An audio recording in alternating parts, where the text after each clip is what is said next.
झेप मराठी, आरसा महाराष्ट्राचा। देशात निर्माण झालेल्या युद्धजन्य परिस्थितीचा परिणाम आता इंधन पुरवठ्यावरही दिसून येत असून काही ठिकाणी पेट्रोल व गॅसच्या पुरवठ्यात अडथळा निर्माण झाल्याचं चित्र आहे। याच पार्श्वभूमीवर जिल्ह्यातील साक्री शहरासह परिसरात पेट्रोलचा तुटवडा जाणवू लागलाय। साक्री शहरातील बहुतांश पेट्रोल पंप गेल्या 2 दिवसांपासून बंद असल्याने वाहनधारकांना मोठ्या अडचणींचा सामना करावा लागत होता। दरम्यान आज काही पंपांवर पेट्रोल उपलब्ध झाल्यानंतर नागरिकांनी मोठी गर्दी केली। यामुळे पंपांवर लांबच लांब रांगा लागल्याचं चित्र पाहायला मिळालं। या गर्दीमुळे शहरातील प्रमुख रस्त्यांवर वाहतूक कोंडी निर्माण झाल्याचं चित्र देखील बघायला मिळालं। यामुळे नागरिकांना मोठा त्रास सहन करावा लागतोय।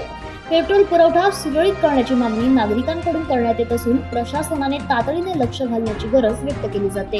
प्रतिनिधी निलेश सावळे, झेप मराठी, साक्री। अशाच वेगळ्या आणि ताज्या बातम्यांसाठी पाहत रहा झेप मराठी, आरसा महाराष्ट्राचा। संपादक प्राध्यापक अनिल चव्हाण, धुळे।